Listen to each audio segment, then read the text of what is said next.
सांसद, एमएलए और दूसरे नेता, वहाँ के मंत्री जंतर मंतर पर आए, उन्होंने अपना धरना दिया। और वो धरना इस लिहाज से महत्वपूर्ण है कि वो एक बहुत महत्वपूर्ण पहलू की तरफ उन्होंने ध्यान खींचा है।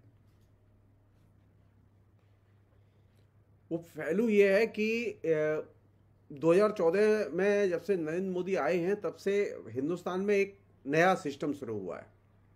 और नया सिस्टम ये है कि जो राज्य हैं और राज्य के अधिकार हैं, खासतौर पर आर्थिक अधिकार हैं, उनके जो संवैधानिक अधिकार हैं, उन अधिकारों पर लगातार हमले बढ़े हैं। और ये जो हमले बढ़ते रहे हैं और आज वो क्लाइमेक्स पर हैं। स्थिति इतनी बदतर हो गई है कि राज्यों को म्युनिसिपैलिटी से भी बदतर स्थिति में कन्वर्ट कर दिया गया है।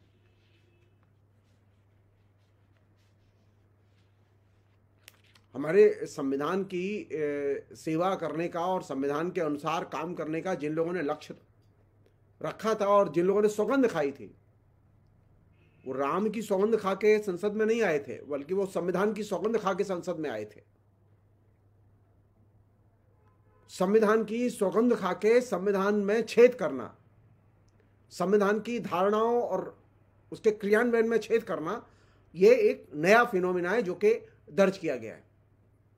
और जो इंपॉर्टेंट चीज है जो कि इस बीच में उभर के आई पिछले 10 साल में, वो ये कि राज्यों के आर्थिक अधिकारों पर लगातार हमले बढ़े हैं।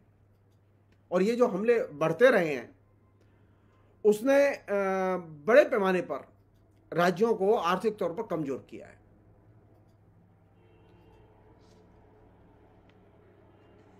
नरेंद्र मोदी के लिए एक ही चीज महत्वपूर्ण है कि नरेंद्र मोदी को मजबूत करो।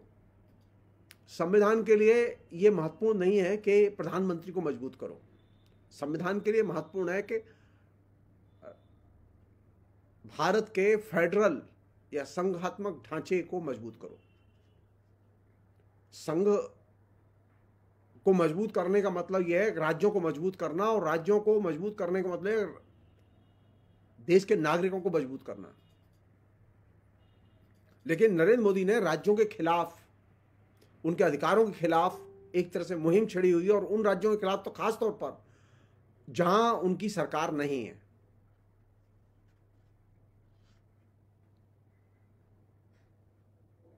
और यह सच है कि नरेंद्र मोदी के आने के बाद में फेडरल स्ट्रक्चर कमजोर हुआ है, और फेडरल जो फाइनेंशियल फेडरलिज्म था वह बुरी तरह से कमजोर हुआ है, जिसे हम लोग वित्तीय संघवाद कहते हैं।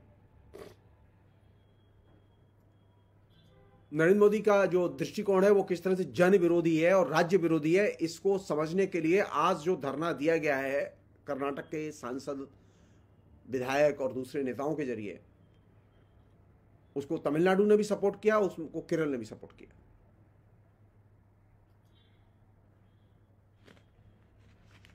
हालत यह है नरेंद्र मोदी के आने के बाद जो कि सबसे खतरनाक चीज घटी है वो ये कि 14वें वित्त आयोग ने यह सिफारिश की थी कि जो देश में कलेक्शन होगा टैक्सों का, उस कलेक्शन का 41% अंश राज्यों को दिया जाएगा। लेकिन नरेंद्र मोदी की सरकार ने पहला काम यह किया कि उसने ये जो 41% जो टैक्स कलेक्शन जो राज्यों को देने का जो फैसला था, रिकमेंडेशन थी 14वें वित्त आयोग की, उस रिकमेंडेशन को स्वीकार नहीं किया और उन्होंने तय किया कि हम 31% जो है वो राज्यों को देंगे।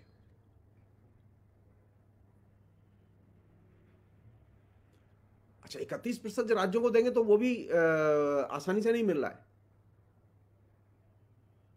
नरेंद्र मोदी ने एक और खेल किया है इस बीच में, तरह तरह के जो उपकर हैं, सरचार्ज हैं, सेज कर हैं, वो लोगों के ऊपर लगाए गए हैं और वे उनमें राज्यों की कोई हिस्सेदारी नहीं है। तो इसके जरिए एक मोटी रकम वसूली जा रही है पूरे देश से। और जो सबसे क्लासिक खेल है जिसमें कि सारा देश फंसा हुआ है, जिस पर चर्चा नहीं कर रहे, जिसने कि एक तरह से राज्यों के सामने फाइनेंशियल इमरजेंसी की सिचुएशन, वित्तीय आपातकाल की स्थिति पैदा कर दी है। वह है जीएसटी कलेक्शन और जीएसटी कलेक्शन का डिस्ट्रीब्यूशन। उसने एकदम इकोनॉमिक केओस और राज्यों के सामने पामाली की स्थिति पैदा कर दी है। जीएसटी के कलेक्शन ने राज्यों का जो चरित्र था, एक स्वायत्त चरित्र था, उसकी स्वायत्त गतिविधियां थी, उनका टैक्स कलेक्शन का जो एक आधार था, उस पूरे के पूरे आधार को ही नष्ट कर दिया।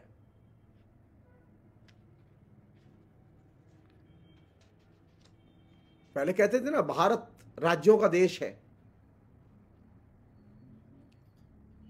चिदंबरम ने वही सही नाम दिया है कि भारत राज्यों का देश नहीं, नगर पालिकाओं का देश है, क्योंकि अब जो राज्य है उनकी नगर पालिका से बेहतर कंडीशन नहीं है।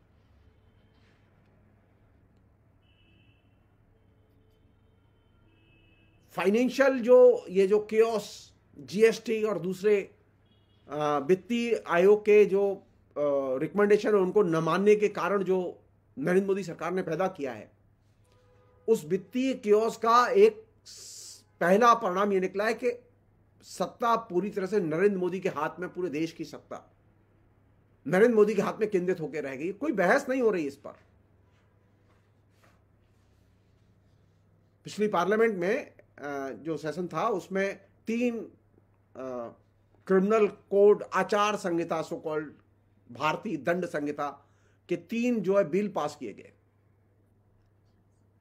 सब लोग जानते हैं इस बात को, नरेंद्र मोदी भी जानते हैं इस बात को कि क्रिमिनल प्रोसीजर और क्रिमिनल लॉ ये कंकरेंट लिस्ट का हिस्सा हैं। आज भी संविधान की कंकरेंट लिस्ट का हिस्सा है, समवर्ती सूची का हिस्सा है। लेकिन नरेंद्र मोदी की सरकार ने वो तीनों जो क्रिमिनल बिल थे, क्रिमिनल लॉ बिल थे, उन तीनों क्रिमिनल लॉ बिल को लेकर किसी भी राज्य के साथ में कोई बातचीत नहीं की, कोई झूठे का भी सलाह मशवरा नहीं किया, सीधे पार्लियामेंट पेश किए और पार्लियामेंट पास कराया। इसे कहते हैं ब्लंटली, खुल्लम खुल्ला संविधान के प्रावधान का उल्लंघन। खुल्लम खुल्ला समवर्ती सूची में जो चीजें कैटेगराइज की गई हैं उसमें खासतौर पर क्रिमिनल प्रोसीजर और क्रिमिनल लॉ ये दोनों शामिल हैं। इनका नरेंद्र मोदी ने खुले उल्लंघन किया है, लेकिन आपको कहीं कवरेज नहीं मिलेगा। और इसका कारण क्या है कि नरेंद्र मोदी की जो पूरी की पूरी नरेंद्र मोदी की एक ही गारंटी है कि मैं संविधान में जो प्रोविजन है मैं उनका पालन नहीं करूंगा, मैं मनमाने ढंग से उनका दुरुपयोग करूंगा। और ये उसका क्लासिक एग्जाम्पल है। इंडियन पैनल कोड में जो 3 बिल जो पिछले पार्लियामेंट के सेशन में पास किए गए, उसको लेकर उन्होंने कोई किसी भी किस्म का कंसल्टेशन राज्यों के साथ नहीं किया।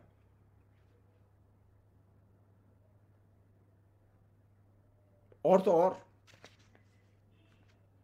कर्नाटक सबसे समृद्ध राज्य है और सबसे जिसे कहें महत्वपूर्ण राज्य है, जिसे कहें कि भारत की जो आय है उसका एक बहुत बड़ा हिस्सा है कर्नाटक।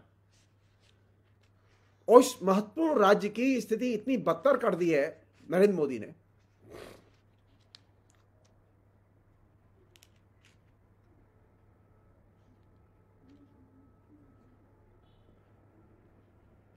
कर वसूली के मामले में वो टॉप के 3 राज्यों में है। मसलन अब आप देखिए भेदभाव कैसे किया जाता है। मसलन अगर कर्नाटक ने 100 रुपया टैक्स वसूले हैं, कर्नाटक से 100 रुपये टैक्स वसूले गए हैं केंद्र के जरिए, तो केंद्र बदले में कर्नाटक को सिर्फ 13 रुपये देता है। और उत्तर प्रदेश राम जी का प्रदेश, जिसमें टैक्स कलेक्शन कर्नाटक से काफी पीछे है, वहां से अगर 100 रुपये टैक्स कलेक्शन हुआ है तो वहां पर दिए जाते हैं 333 रुपये। इसे कहते हैं सीधे सीधे राज्यों के साथ भेदभाव।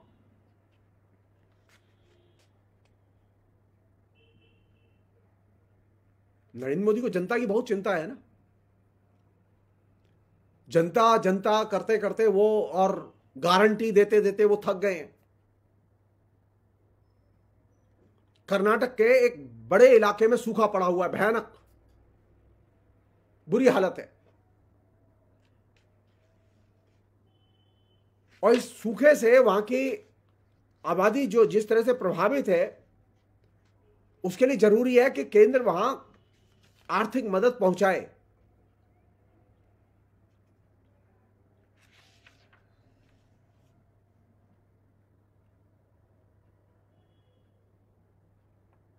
कर्नाटक को जो जरूरत है सूखे से निपटने के लिए,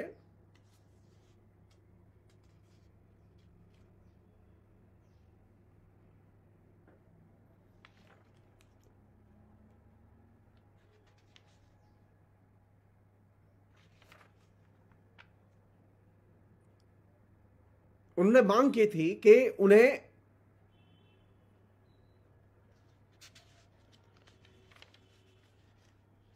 सूखे से निपटने को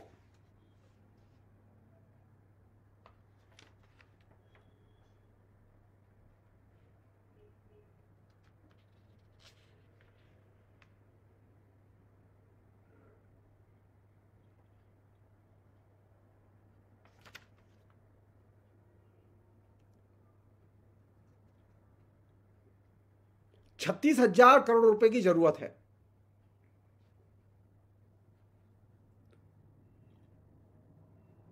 केंद्र ने एक भी पैसा, एक रुपया भी कर्नाटक को पलट के नहीं भेजा है, जो कि कर्नाटक टॉप तीन जो टैक्स कलेक्टर हैं उनमें से एक है। वहां से सबसे ज्यादा रेवेन्यू जनरेट किया जाता है। और तो और कर्नाटक के ग्रामीण विकास मंत्री, पंचायती राज मंत्री, रेवेन्यू मिनिस्टर 3 बार दिल्ली आ चुके हैं पिछले 9 महीने में। और दिल्ली आने के बावजूद उनको नरेंद्र मोदी ने मिलने के लिए समय नहीं दिया। जनता से प्यार करते हैं नरेंद्र मोदी, मंत्रियों से मिलना नहीं चाहते। कर्नाटक की जनता बड़े पैमाने पर सूखा और गरीबी की शिकार है, उसको वो देखना नहीं चाहते। एक अन्य चीज जो कि सामने आई है और चिंता की चीज है,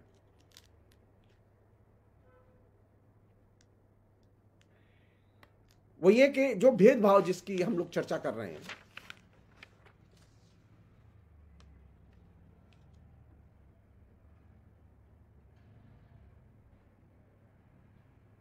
कर्नाटक का जिसका कि अर्थव्यवस्था में सबसे अधिक योगदान है, उसे मात्र 44,485 करोड़ रुपए मिले हैं।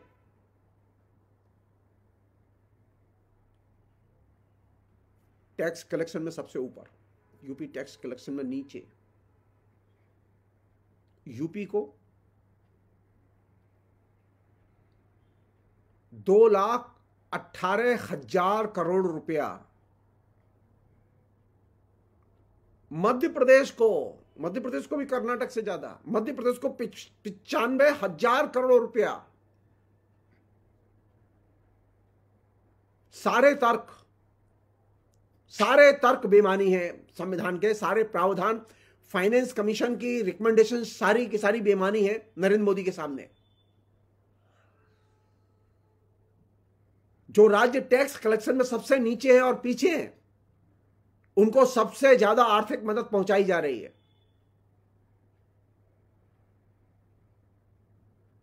जबकि कायदे से, नियम से कर्नाटक को उसका जो अधिकार बनता है, उन्होंने बहुत सही नारा दिया है कि अगर हम टैक्स देते हैं तो टैक्स के बदले राज्य को पाना भी उनका अधिकार है।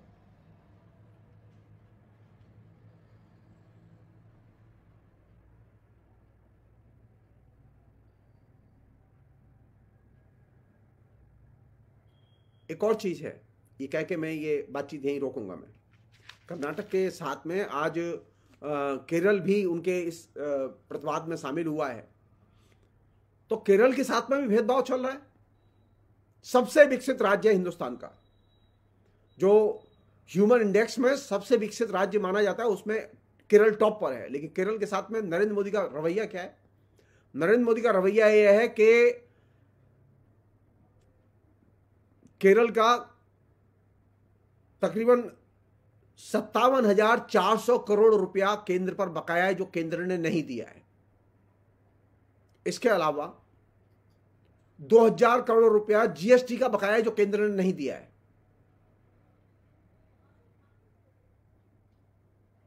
विभिन्न करों के जरिए जो वसूली की गई है, जो कि केंद्र को देना है, ऐसा करीब 8,400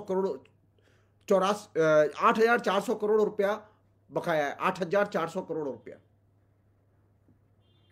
कहने का मतलब यह कि केंद्र के जरिए जो भेदभाव किया जा रहा है उन राज्यों के साथ में जो सबसे विकसित और संपन्न राज्य हैं, यह भेदभाव अपने आप में इस बात का सूचक है कि नरेंद्र मोदी ने तय कर रखा है कि वो हिंदुस्तान के फेडरल स्ट्रक्चर को